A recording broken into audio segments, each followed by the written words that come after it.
All right. Are we ready? It's like, let's get the shit What are we done, talking about? please. What are we doing? Come on. What's going on? What are we talking about? We're talking about Pete's favorite things to do while at Quakecon. Okay. Yeah, exactly. Let's play card games. Roundtable interviews. Yes. So we got Pete Hines here talking about Elder Scrolls Legends. Excited. Anything that has to do with Elder Scrolls, I'm always excited. With these new additions onto this game, what would you say is the best way of pulling someone in that traditionally plays other type of strategy card games? That's a good question. I mean, it is free to play, so I'm not asking for any money for you to give it a try. Exactly. But look, we have created a game that we think hits a particularly good spot for us on the spectrum of strategy card games, from really simplistic and basic to incredibly complex. And I'm using strategy card game in a pretty particular sense here to talk about the kind of stuff specifically we make, because strategy card games can also include deck builders or card battlers, or technically what was that thing that we were just talking about, the mobile 2 lanes, oh my god, it's been a long day. MOBAs? What is the thing I'm talking about, Steve? You play cards and your little dudes go running down the thing and you're trying to take out the other guy's castle before he kills yours. Tower defense games. Clash of Clans. Yeah. Yeah. Classic Clans. Not Clash of Clans though. It's the other one. Seriously, Oh, we're all gonna sit here until we figure out this goddamn question. Seriously, nobody's leaving. Clash Royale.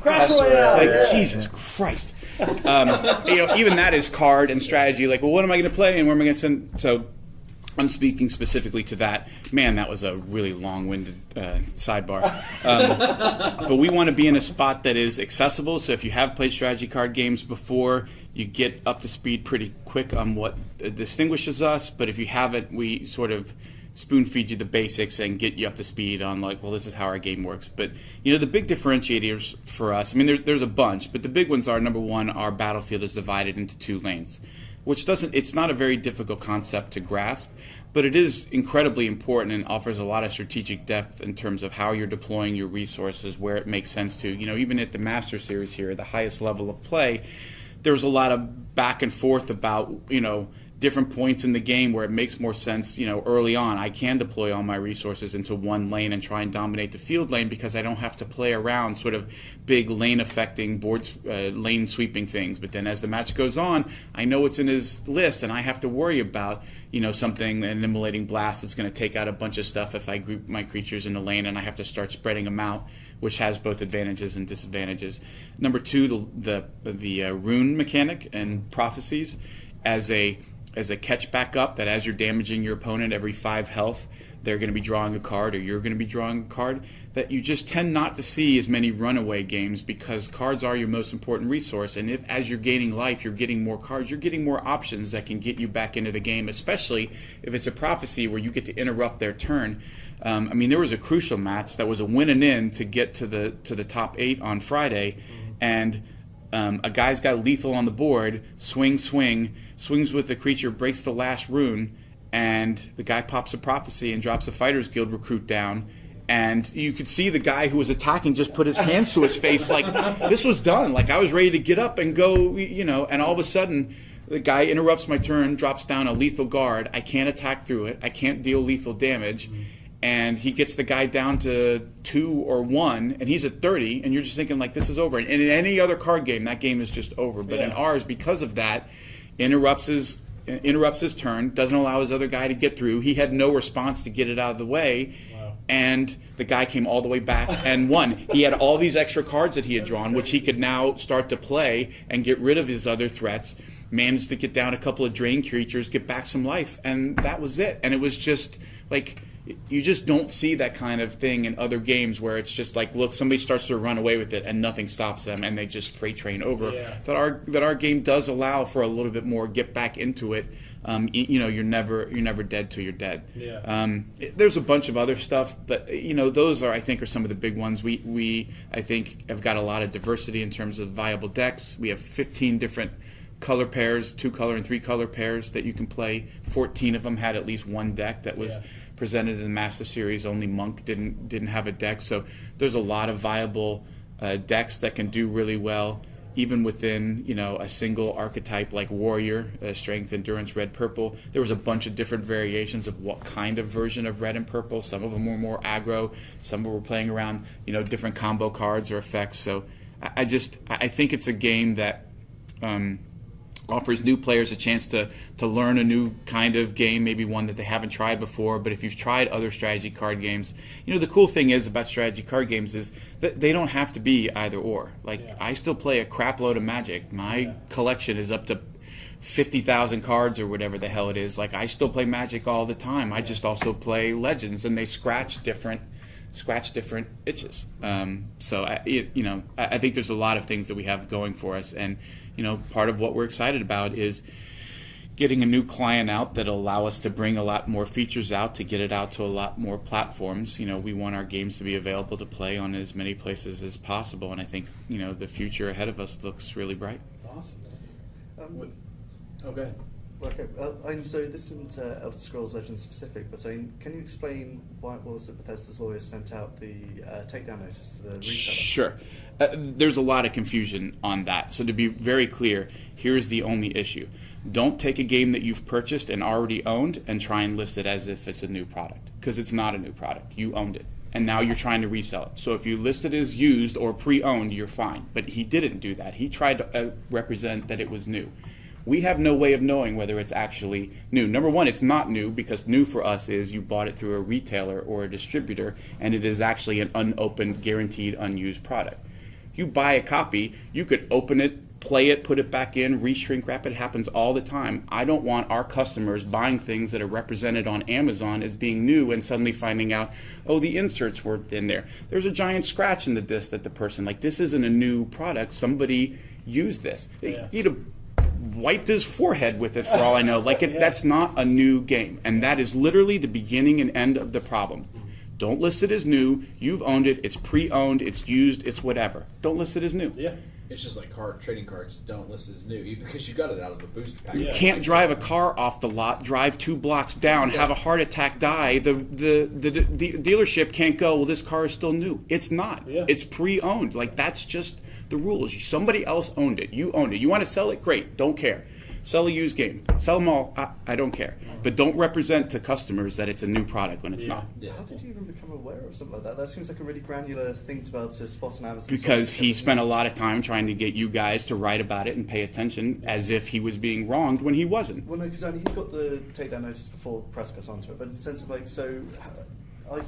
Bethesda personnel sort of checking these listings. I don't have anybody in my company spending time do this. We partner with somebody else to say, you keep an eye and make sure folks aren't trying to resell product as if it is new when it's not.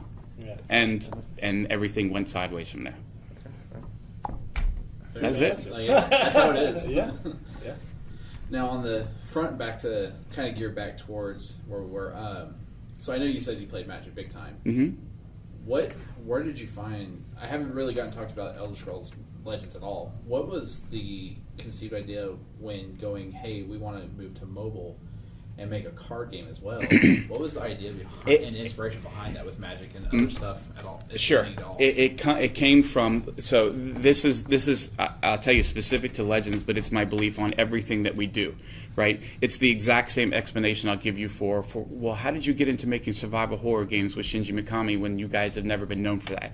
Anything that we do, anything that's good, comes from the people who make it. We have an idea for a thing that we want to do that we think will be really cool. We want to do a strategy card game and work with you guys on a strategy card game that works like this for the Elder Scrolls. And we've made strategy card games before. Cool. What does it look like? How does it play? How is it different? Why is it interesting? And I played one game. I went up to ZOS because the Direwolf guys at the time were talking to ZeniMax Online because they were working on the Elder Scrolls Online, and this came up sort of tangential as part of what they were doing with Elder Scrolls Online and talking to these guys. So I went up there and they were like, okay, we have a game. Like, all right, well, who from your side wants to play? And all the ZOS guys went, Pete play. So I sat across from Paul Denon, who's the creative director at Direwolf. He created the idea for Legends, and he had printed out paper cards, and we sat down and played the very first game of Legends. He, laid down cards like, okay, these are your runes, and this is how this is going to work, and these are lanes and back and forth, and I'm happy to say I won. I'm happy to say he did not intentionally throw it, that I came back because of my runes and prophecies and won, but I was sold on that first game. Like, I love it. I love what it's doing. I love the divided lane, because at the time I had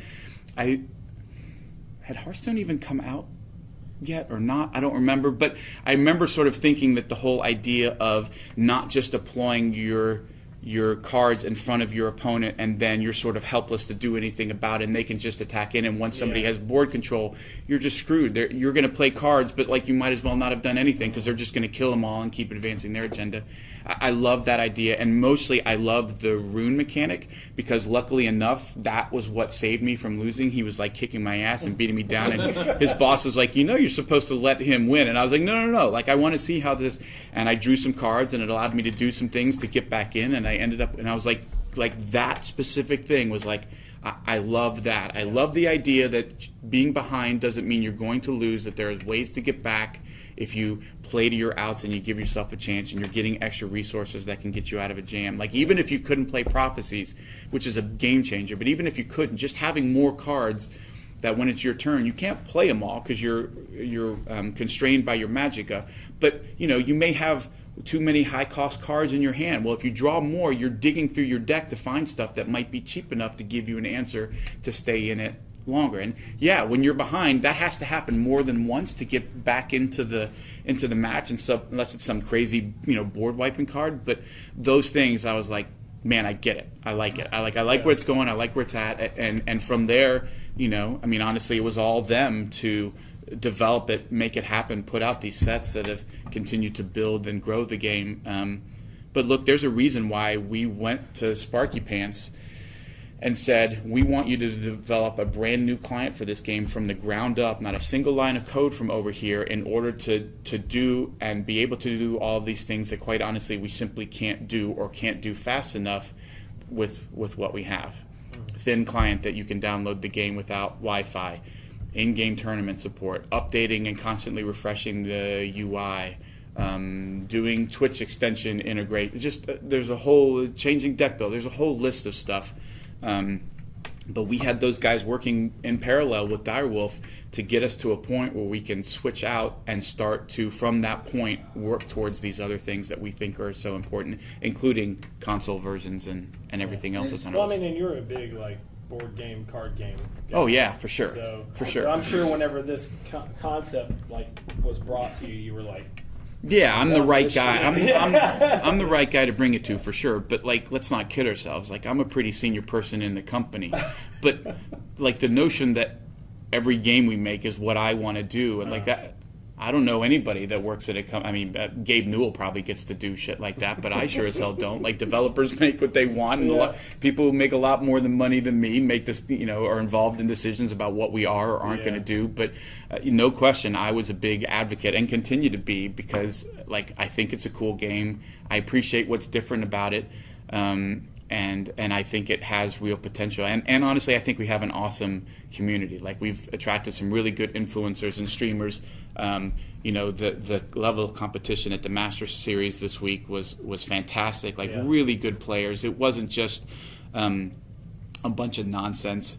The balance patches that we made recently, that Christian Van Hoos, our community manager, was a big driver behind, really did a lot to make sure the meta was healthy.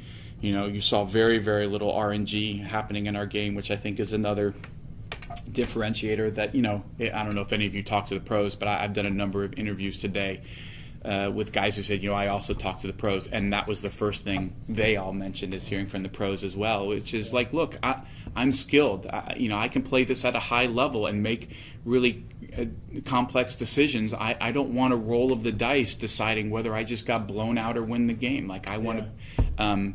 having RNG, I think, is important for a certain segment of people who play our game. You know, I have certainly done streams for Legends for Bethesda where I'm in the arena and third pick, there's a Wabbajack. I'm like, we're doing it. Like, I don't care if I don't win a single game, but we're going to do a Wabbajack, and we're going to draft some other wacky-ass cards, and we're just going to have fun and see what happens, and maybe we win and maybe we don't, but, like, that's important in the game. It shouldn't just be, like, only if you're really skillful. You should have those cards, but not have them such that once you start to get to the higher levels of play, that they have a dominating effect. That's at least how we've approached Legends and the way that I hope that we continue. And what's interesting about Legends as a whole is even if you lose, you feel like you're rewarded. It's always rewarding you for something. It doesn't feel like Magic and Hearthstone where it just throws you out in the cold and leaves you out. Well, and part of it I think is that more so, and again, I mean, I haven't played Hearthstone in 3 years, so I've actually quit it for Legends.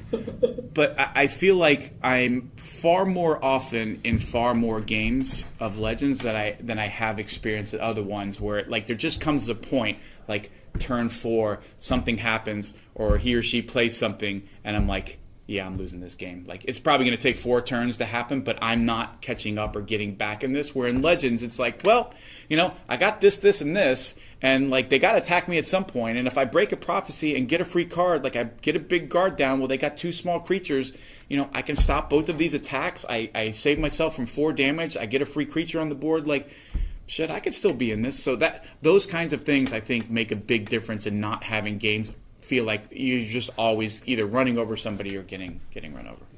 What drives sort of and you've just obviously poured a lot of resources recently into sort of relaunching Elder Scrolls Legends, but then we can look at things like player numbers of, say, Fallout Shelter, which are currently higher on PC. And so what is it that sort of leads to the decision of we're going to invest in this game, this is the one we're going to do a big push on, and not another one? Well, part of it is just like Fallout Shelter was never designed as a thing where like, well, every year we're doing massive content updates and massive this and massive that. Like, they designed it, they came up with a plan, they added and iterated and made some changes here or there, but it just wasn't something that they ever designed as, look, this is a constant, ongoing, evergreen thing that we're going to do all of this stuff to, whereas Legends was designed from the ground up to not be a fire and forget, to be a game that we are constantly iterating on, adding new features on, adding new cards to, and in some cases we weren't doing some of those things as quickly as we wanted to, and that's why we decided to make the switch and work on doing a client from the ground up as opposed to continuing to work with the one we had, because we felt like it gave us a better chance, you know, not necessarily in the immediate or the short term, but longer term as a game that we're vested in and very much believe in. And look, we're paying attention. Like, we see strategy card games across all of those different types becoming more and more popular. Like, it's a viable genre. 20 years ago, it wasn't. Like, if this was 20 years ago or 19 years ago when I started, we're probably having a very different conversation. Like, look, we're trying to go this alone. We're just not generating enough interest. There's not enough people playing this stuff. There is no such thing as playing games like this on your mobile phone, and it's probably dead in the water. But it's back to being cool to play board games. It's back to being cool to play Dungeons and Dragons, and so RPGs are cool. Like, it's cool to play strategy card games. Like, well, awesome. I mean, I've always thought it was, but nobody else did, and now apparently everybody else does, and so, you know, rising tide floats all boats. We have time for one more. Okay, so I know this may never happen, but we see in like with Shelter, there's that kind of card aspect of it, and then with the presentation today of Fallout, there's the card aspect too. So we see that there's like some type of maybe some type of like kind of bleed over into those other games. So what I'm getting at is, are we going to see other things from these bigger titles bled over into Legends at all? I don't think so. Okay. And I will admit, it is something we've talked about before. Now, it's possible that it comes over in ways that are much more subtle. Yeah. Like, well, what if we did a card back that was inspired by it? But at the end of the day, it's still an Elder Scrolls game, right? Exactly, like, it's not our, like, Bethesda Legends, where it's like, we could literally just, like, here's our Wolfenstein set. Like, it's just, it's still an Elder Scrolls game, and as somebody who's worked on that every game in that franchise since 1999, like, there is some amount of, like, look, we have to do right by this and not suddenly bastardize it and be like, well, we're really careful about canon and lore, but it turns out when it comes to our card game, we'll just throw any old shit in there, like, just because it's fun and smash it all together. So I don't see us going that route. But I will be honest, we had talked about it before. Like, I wonder if we'd, like, it comes back to, look, it's the Elder Scrolls. We can't. I can see some Doom bleeding over. Yeah, you're not casting any Doom Slayers for 6 that does whatever the hell it does and cacodemons and. Well, hey man, we really appreciate the time today, and if you haven't had a chance to check out Elder Scrolls, are we really out of time, Steve? Sorry? No, we got time for. Yeah, go on. Go on. I don't have my next one to 5:20. They can have a few more. Keep going. Fine. What Let's do advice it. would you give to Valve for Artifact? None. I'm not kidding. None. I would never presume to have a single piece of information that Valve hasn't already figured out. There are people at that company way smarter than me, and I would more like to get advice from them than ever assume to give them any advice. Actually, I suppose in that case, then, what's the thing you've learned most since launching Legends that sort of you had just, not to say you got wrong about card games, but has been sort of the thing you've overcome, and it's sort of this is how you design it now compared to. Yeah, I mean the other thing is to be honest, like I have not played what they've done, though I intend to. But what I've seen from it and read about it, which I admit is very little, it doesn't seem all that similar to Legends. It seems more like a card battler or other type. I mean, to your point, like there's a lot of things that use cards as a mechanic, but they're not really card games. Yeah. There's plenty of stuff about their game that, quite honestly, is very different than ours. But look, with Dota and CS:GO and everything else they do, I think they know the kind of stuff that you experience when you do as a game of service, and it's it's lessons like the transparency and trying to give folks a roadmap and understanding what's coming and when it's expecting, and then delivering on those things and being very upfront and explaining when it's not going to happen. But again, like, dude, it's Valve. Like, they know all that stuff. They figured that stuff out a long time ago. They've sold way more copies of stuff than most of the things that we've done in some cases. So they're going to be just fine. Now, on the aspect of the possibility of Legends moving between platforms with a console version per se, how would that work with? Do you think it would actually work with the way Sony is handling cross-platform play? I can't answer any question specifically on Sony. I will answer a different question, which is how do we intend it to work on consoles? That works. I'll take that one. On any platform, our expectation is that Legends, it is critical for it to have two components. Cross-platform progression, meaning whatever you do on here, you load up a Legends on a different platform, everything that you've done works there. To the point where, as it works now, I've been on vacation, wasn't paying attention, iPad dies in the middle of a match. I grab my laptop, I flip it open, I boot up Legends, it puts me back into the match right exactly where I left. Doesn't care what platform I'm on, it's just know your DC Deacon here, your DC Deacon here, this is exactly where you should be. So what's in my collection, what packs do I have to open, all of that stuff has to go with you wherever you are. And then the other one is cross-platform play.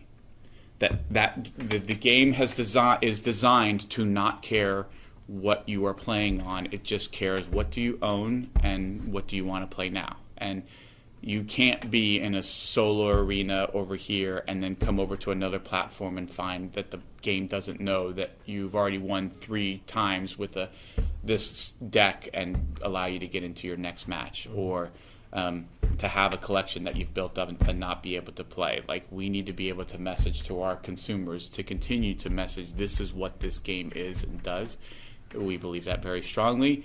We continue to talk to all of the platforms that we are talking to and working with to make that clear and to work with them to enable that to be the case for everywhere that we bring Legends. To keep a very symbiotic relationship. Correct. But any issues, or problems that stand in the way are ones that we take up and discuss with the platform holders. I am not a big believer in going public and making statements. Like, I would rather work through with our partners and figure out how to solve them that way. Completely understandable. So, lastly, though, outside of Legends, I've been coming to QuakeCon for 7 years. I know you've been doing this for quite some time. I talked about this in some of the other interviews as well. I know you're a big lover of QuakeCon. What is like, especially this year? We've seen a transition of QuakeCon. It's gone from 30 people to thousands upon thousands of fans. Like, how proud are you? I mean, you've got to have this just like for sure total gush for sure aspect. But in part because, like, let's be honest, most of what happens at QuakeCon, I have absolutely nothing to do with. Yeah. Right? Like, I didn't play in any of this. I didn't do any like of this. with the volunteer aspect, and so I mean, It's more people on my team who do work so hard on QuakeCon, and all the volunteers that they work with to properly execute and pull off something of this size and complexity. Like, that's the biggest BYOC anybody has ever built in North America. And we did it in a couple of days, and it ran really well. We have been pushing a ton of attendees through. I am hopeful that we'll break our all-time attendance record this year. I'll be honest, I've been sitting up here with kind souls like yourselves for pretty much the entire day, so I don't really have a clue what it looks like down there right now. But the last time I walked through coming out of Todd's panel, it looked pretty crazy and full. It was the longest registration line for general that I had seen at noon today in quite some time. See, I mean, but this is me with, like, I immediately go to shit. How do we solve that problem? Like, how do we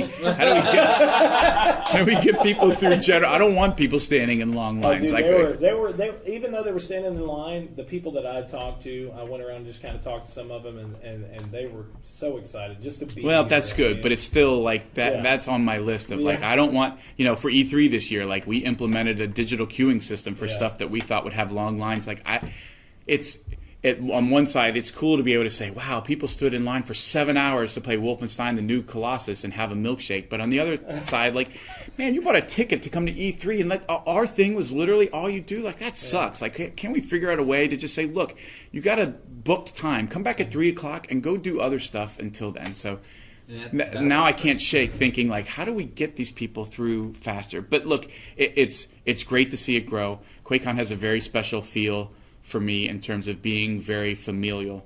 I think PAX is close in some ways, just in terms of how that community has grown and where it comes from. But QuakeCon, it just has a different vibe because it comes from this incredibly loyal and passionate following of a developer. Yeah. And to your point, starting with a bunch of folks who on their own just decided to bring their computers to, like, whatever random ass Holiday Inn or whatever that was that they did for the first QuakeCon. It's just different. It comes from a deep love of games and games as a shared experience. And, I got to bring my whole family back down again last year. It was a real bummer. Like, my oldest was already going off to college and couldn't come. And my youngest had soccer tryouts for high school and couldn't come. And my wife was doing stuff for paramedic school and couldn't come. And it was down here by myself. Like, it's not as fun. Like, they're over there in the BYOC. We're going to go eat dinner, and then I'm going to play all night in the BYOC with my boys. Like, that's what QuakeCon is for me, and it's really fun. And I think I heard you guys talking about it before, but, like, man, there's nothing better than that keynote. I am never more relaxed than going in front of a QuakeCon because I just, like, I don't care. I'm just talking to, like, it feels like talking to friends and family. Exactly. E3, it just feels different, right? It's like more strangers and people you don't know, and a lot more pressure, and it feels a lot more official. Where QuakeCon, like, it's just us. We're just hanging out. It's like bringing people into your living room and, like, I want to show you this thing I've been working on. So, and they're so excited for it. Like, they're so amazingly, enthusiastically excited for this stuff, and not like blind stupidity. Like, believe me, they call me on their bullshit. Like, I'm standing in line with my kid to fill up our soda for Pecos Pete, and the guy behind me going like, I thought Rage was shit. I can't wait for Rage 2, but the first one sucked. And I'm standing there going, I like the first Rage. Like, I really like that game. I mean, it needed an ending, but they call it like they see it. They're not. They're hardcore folks. That's right. but yeah, I love this show. I want to continue to see it grow and do stuff. I love that we're able to do things like panels and on a variety of different topics with our devs, with the community. Like, it's that whole mix that makes QuakeCon fun. Yeah, I agree. This may be way too far off to be thinking about, but saying, have you already got ideas of there's going to be an Elder Scrolls 6 at some point, and how that's going to impact Legends? And No, will you tie the games at all together? I'm or is it fairly a separate sure I'm thing? going to be dead by the time that game comes out, so that's going to be somebody else's problem. But in all seriousness, the integration of games with other games and figuring that out is a big thing that we want to work on, and not just for Legends and TES 6. Like, it applies to a lot of other things.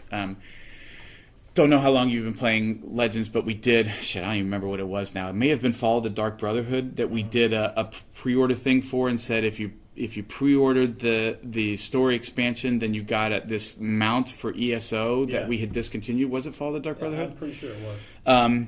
But the way in which we had to do it was, okay, you ordered it, and so when it came out, we had to email you a code to say, okay, here's your code. Now you need to go over to ESO and enter your code, because ESO launched before we ever did BNet, and so they're actually on two different account systems. Like, God, that's the dumbest thing. Like, how 1995 is, here's a code. Like, we should have, it's a step better than scratch this off. And Exactly. So we need to get to a place where across our games, we're able to do those sorts of entitlements on the back end, where you do a thing in Legends and just behind it just shows up in your game. And again, not just between Legends and here. Like, we had BJ in Quake Champions, for Wolfenstein. We're doing Doom stuff, which has the Doom Slayer. Like, even across those things, we need to allow you to be rewarded and unlock things in other games. And maybe you play them and maybe you don't, but we should do it, and it should be seamless. And God help us, by the time we get to TES 6, we damn well better figure out how to do all of that stuff. I think in the next year or two, we are moving much more quickly towards unlocking and adding those things to say, hey, you did this, here's some stuff over here and here, and within this game you get something, but then over here there's some other stuff. Like, even later this year, you'll probably see a little bit of that happening. Well, I suppose that's what ties into Fallout 76 not being on Steam. Means, are you launching your own client ecosystem, and you'll have all your Well, games we already available? have one, right? Yeah. The BNet launcher already has Legends, Quake Champions, Fallout Shelter. It's even got some of our catalog stuff on it now. Eventually, ESO is going to move over or include a BNet account.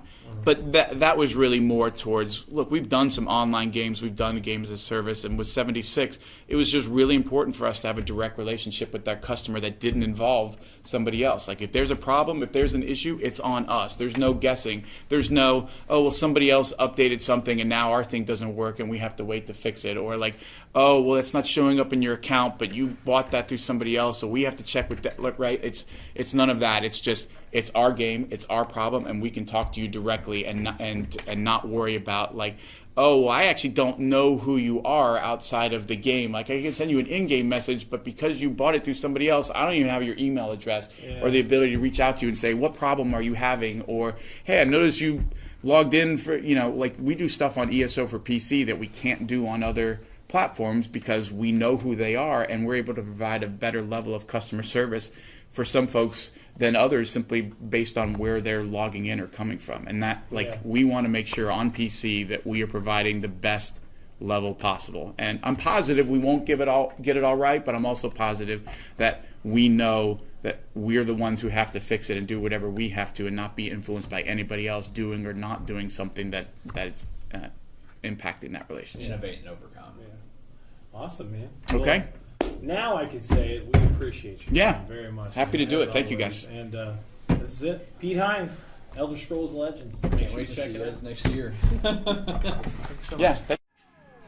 Yeah.